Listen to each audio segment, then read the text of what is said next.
kubyerekeranye na bya bindi by'ibiryo iby'imirire hari ibintu umuntu ashobora kuba afiteho nka allergie hariho nk'abantu bagira allergie y'amata ariko bakaba batabizi ku buryo ushaka kunywa amata ukumva uragugaraye cyangwa se ukagira amagaze menshi ntuzabimenye ko ari cyo kintu kigutera amagaze. So hari ibiryo by'amoko atandukanye abantu batandukanye bafata hari nk'ikiryo cy'ishu ni ikiryo cyiza cyane gifasha mu gifu cyane ku bantu bagira ibibazo byo kutabasha kurya indimu.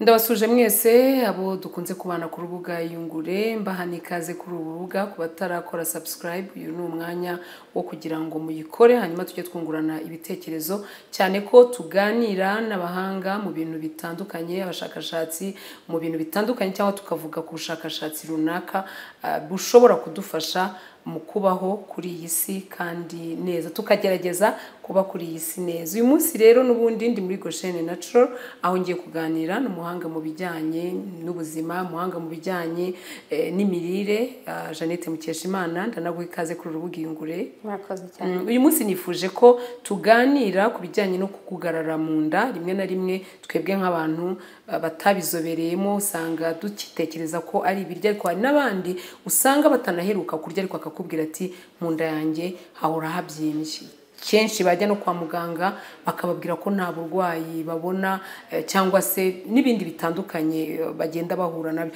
Ndagira ngo tubwire ubundi kugugarara cyangwa se kubyimba mu nda bidafite impamvu bituruka hehe? Ibifite impamvu ni izihe mpamvu zikunze kubitera?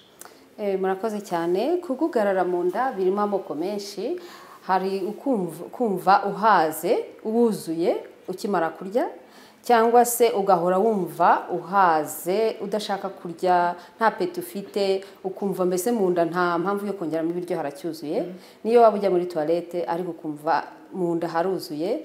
Hakaba rero no kuba wahora ugira amagaze menshi ugahora wumva hagomba kugira ibintu bisohoka kandi akenshi biba bitanafite umwuka udafite odeur mbi. Ibyo nabyo ni bumwe mu buryo bwo kugugarara mu nda. Kugugarara bigira impamvu nyinshi cyangwa se aho bituruka biterwa n'impamvu zitandukanye.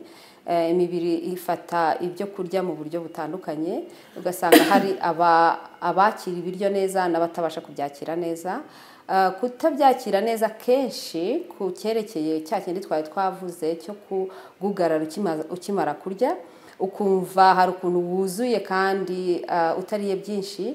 Akenshi iyo ni uburyo bumwe buba bwatewe na acide yo mu gifu. Ubundi mu gifu harimo acide niyo ifasha gukata cyangwa se gukora igogora bigatuma byihuta cyangwa se process y'ibiryo ikihuta ku buryo imanuka mbese nta mbogamizi. Iyo rero iyo acide ari nkeya mu gifu process ikurikiyeho cyangwa se kuva mu mara matoya iyo uvuye mu gifu ukurikizaho amara mato. Mu mara mato ubundi niho habaho niho nakwita nka digestion cyangwa se igogora nyaryo aho dufata za vitamine z'amoko yose zikorerwa mu mara matoya. Ubundi urura runini rwo rufasha mu gutandukanya imyanda amazi ibindi bigomba gusigara mu mubiri byose. Ariko iyo rero mu mara mato ari naho umwijima urwagashya n'ibindi byose biza bikongeramo izindi za acide cyangwa se iyindi mitobe igomba gufasha mu igogora. Iyo bitakozwe neza niho usanga umuntu abyimba ukumva urahaze kandi utariye cyangwa se uriye bike ukumva uracyahaze. Ibyo byose bihera mu gifu. Iyo igifu kidafite acide ihagije akenshi umuntu agira cya kibazo cyo guhaga cyane. Iki kibazo ubundi kivurwa gite? Umuntu ugifite n'icyo abagomba gukora ko hari abagerageza kwivura rimwe na rimwe ugasanga baravuga ngo ndanywa amazi cyangwa n'ibindi bitandukanye. Igihe ufite iki kibazo wagombye kwikanga cyangwa se kumva ko ugomba kugira uburyo ukivuza mu minsi ingahe? Ese iyo bitabaye bityo nta bundi burwayi bishobora gukurura? Hari uburyo bwinshi kwa muganga babufasha. ariko twebwe turavuga ku byerekeranye no kwitungira imibiri magara no kwifasha mbese ukoresheje uburyo bw'imirire, imibereho myiza. Mu rugo uburyo wakwifasha cyangwa se kwivura icyo kibazo byaterwa nanone n'impamvu, kuko hari ubwo usanga iyindi mpamvu twaba tutakojejeho ni uko ushaka kuba wenda ufite na reji y'ibiryo. Hariho nk'abantu badasiporuta amata cyangwa se umubiri wabo utakira imboga runaka, ukashaka kuba warya wenda tuvuge nk'ishu, wowe ikaba utayakira neza ariko njye nkayakira. Ufite icyo kibazo cyo kugugarara umaze kurya kandi utariye byinshi ukumva uruzuye cyane, icyo wakwifashisha mu rugo cyoroshye ni tangawizi. Tangawizi ushobora kuyikoresha kenshi utetse cyangwa se ukayikoresha mu cyayi cyangwa ukanayinywa yonyine. Ushobora se kuyivanga. Ikindi kintu nanone gifasha cyane mu igogora kikoroshya ibiryo gutambuka byoroshye ni mante. Ushobora kuyikora nk'icyayi cyangwa se ukaba wanayivanga na tangawizi cyangwa se ukanayinywa yonyine. Ikindi cyafasha cyane nanone ni ushobora gufata nk'abantu wenda batarwaye mu gifu, badafite ibibazo by'igifu, ugafata indimu ukayivanga n'amazi makeya, tuvuge nk'igice cy'indimu ugashyiramo nk'agace k'ikirahure, ukabinywa mbere y'uko urya. Bituma aside izamuka mu gifu. Iriya aside y'indimu iyongera aside yo mu gifu, noneho mu gihe ibiryo biba birimo kwinjira ikaba irimo yitegura kugira ngo ibiryo nibigeramo bisange igifu cyiteguye, noneho igogora rifashe ryihute. Icyo gihe rero indimu, ubundi apple cider vinegar ku bantu badafite ikibazo cy'igifu nayo yabafasha. Ni ukuyivanga tuvuge nk'ibiyiko 2 ukavanga n'agace k'ikirahure ukabinywa nk'iminota 15 mbere yo kurya. Ibyo nabyo bizamura aside mu gifu. Ibindi byerekeranye rero no kugugarara mu mara yo matoya, cyafasha, hari ibintu byinshi bafasha. Ushaka kogesha umwijima, hari ibiryo byinshi umuntu akoresha yoza umwijima kugira ngo ubashe noneho nawo kurema ya maji cyangwa se ya mitobe ifasha mu igogora. Ibindi byo mu mara nanone bifasha cyane ni ukurema. Ubundi harimo za bagiteri nziza mu mara, hakabamo na bagiteri mbi. Umuntu rero aba agerageza kubaka cyane bagiteri nziza kugira ngo zifashe amara kwiyubaka, noneho akore akazi neza. Abantu rero baba bafite imyumvire itandukanye. Hari umuntu uvuga ngo niko navutse, hari umuntu uvuga ngo niko bihora. Ese koko birashoboka ko umuntu ashobora kuba ariko yavutse, ari byo mu muryango n'ibindi bitandukanye mu bushakashatsi mugenda mukora? Birashoboka. Hariho nk'abantu usanga muri famiye kenshi bakunda kurwara igifu, ugasanga hari indwara zigenda zisubira cyangwa se zigaragara cyane mu mafamiye amwe n'amwe. Ibyo ntago ushobora kuba ari byo witwaza ko urwaye. Ndumva n'ubushe twarabivuzeho. Ubundi uko witwaye niko kwerekana cyangwa se kugeza ku ndwara.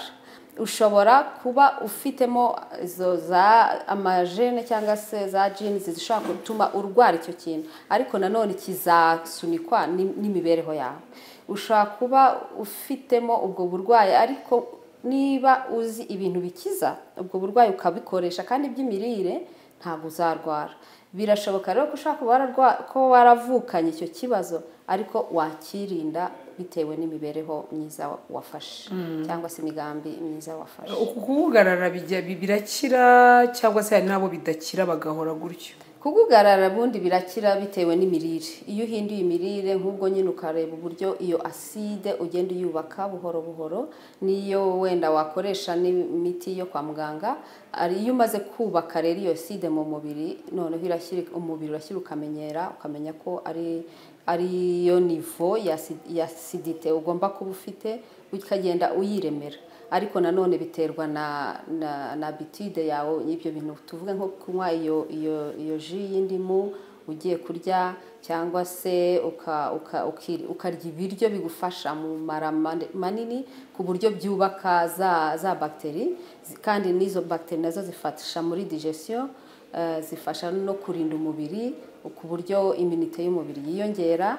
Ibyo byose ni ibintu bifatanyiriza hamwe mu gufasha mu igogora. Kandi ku byerekeranye na bya bindi by'ibiryo iby'imirire hari ibintu umuntu ashobora kuba afiteho nka allergie. Hariho nk'abantu bagira allergie y'amata ariko bakaba batabizi, ku buryo ushaka kunywa amata ukumva uragugaraye cyangwa se ukagira amagaze menshi, ntuzabimenye ko ari cyo kintu kigutera amagaze.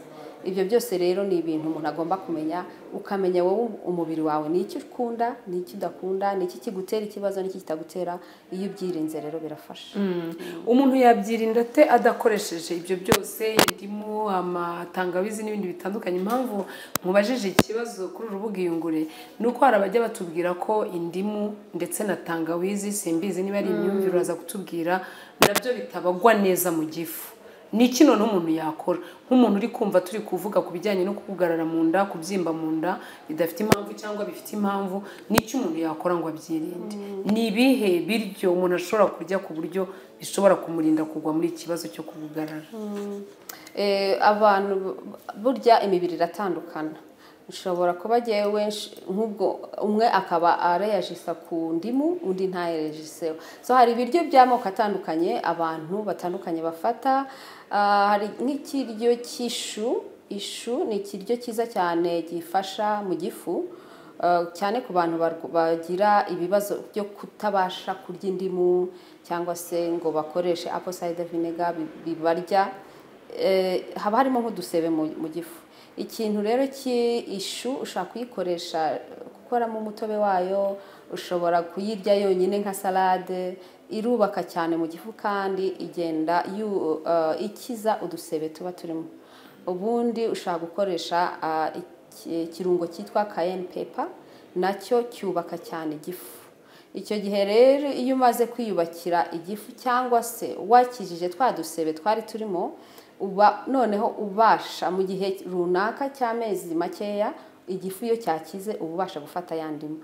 Cyangwa se waba utabishoboye hakaba hari ibindi bimera umuntu ashaka gukoresha. Icyo ni cya gihe noneho umuntu aba agomba kujya kwa muganga cyangwa se kureba umuntu w'ubuzima usobanukiwe neza, akamusobanurira, akamwigisha, akamuha wenda nka diet plan yo gukurikiza cyangwa se imirire, ku buryo buhoro buhoro agenda akira ikibazo yari afite. Ni ibintu rero byinshi cyane umuntu yavanga yakoresha, birimo ibyo by'amashu na za chou-fleur, ibintu by'imboga z'icyatsi byinshi, amazi mu gihe runaka mu gitondo ukibyuka. Ni ibintu byinshi biba bisaba ko wicarana n'umuntu kumva neza imirire ye, uburyo wayihindura n'uburyo nawe yakwifasha mu byo afite mu rugo. Ni ibihe bibazo bitandukanye bijyanye n'uko kugarara cyangwa no mu nda bijyanye n'izo acide cyangwa no kutagira acide n'ibindi bitandukanye mujya muhura nabyo hano muri Goshen Natural? Ku bantu nk'abo bafite icyo kibazo akenshi bajya bagira za constipation zigorana cyane, bigatuma bisaba izindi mbaraga kugira ngo babashe kwituma neza. Kenshi iyo icyo kibazo kidakuwe mu nzira bishobora no gutera indwara zikomeye mu gihe runaka. Ntabwo ari ibintu by'ako kanya, ariko nka nyuma y'imyaka 10-15 bishobora indwara zikomeye zishobora kuriraho nka za kanseri zo mu gifu, zo mu mara. Ibyo byose bishobora kuba umwijima ushobora kuziramo iyo mu gifu acide yo mu gifu idakora neza. Hari indwara nyinshi rero bishobora gutera. Iyi acide yo mu gifu uretse kugugarara turimo turavuga uyu mwanya kuri urubuga Iyungure, ubusanzwe iterwa n'iki? Ni zihe mpamvu zindi zitari ibi biryo n'ibindi bitandukanye zishobora gutera kudakora neza kwayo? Harimo inzoga nayo ni kimwe mu bintu bishobora kwangiza acide y'igifu.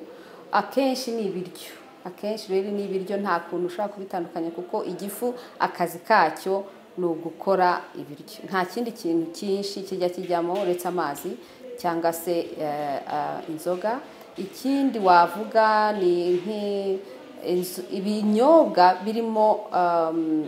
birimo amagazi. Urabona nk'iyo ufunguye nka coca cyangwa fanta, kwa kundi wumva havuyemo umwuka mwinshi, iriya pression nayo iyo unyweye ibintu nka biriya birimo iriya pression nk'iriya nabyo bishobora gutera amagazi. Ikindi nacyo gishobora gutera abantu badakunda kwibuka ni ukurya udafunze umunwa. Kurya udafunze umunwa burya uko wasama wongera wasama umwuka uba winjira, cyangwa se no kurya ukarya vuba vuba uhitumira ukumira burya umwuka nawo ugenda winjira bigakireya mu gifu kuba wumva huzuye, atari uko huzuye ibiryo ahubwo huzuyemo n'imyuka wagiye umira. No kunywa amazi nabi umira amazi menshi cyane, ubundi iyo tunywa amazi uba ugomba kunywa amazi gake gake ukamira, mbese ukayatinza nk'uko iyo urya ufata umwanya ukacanga bigatwara umwanya. N'amazi rero ntago tuba tugomba gusuka ngo ube wanywa igikombe cyuzuye ako kanya, uba ugomba kwicarana icupa uko uyabonye amazi ugasomaho dukeya. Ntago ari byiza kuyanywera icyarimwe, bituma nanone uko umira amazi menshi ufungura mu muhogo niko n'umwuka uba winjira. Ni ibintu rero bitandukanye bitera kumva ugugaraye n'amazi kuyanywa nabi birimo. Reka ngushimire Jeannette Mukeshimana hano muri Goshen Natural kuba watwakiriye kuri urubuga Yungure, wakoze cyane. Ndashimira namwe mwese abo dukomeje kujya tubana, ndibaza ko ibibazo bitandukanye mufite muzajya mubitwandikira muri comments, bityo tugashobora kubabariza abahanga nka ba Jeannette n'abandi batandukanye, bitari nuko kugugarara gusa kuko ubuzima bwacu hari byinshi cyane tuba dukeneye kumenya kugira ngo dushobore kububungabunga. Mukomeze mugira ibihe byiza.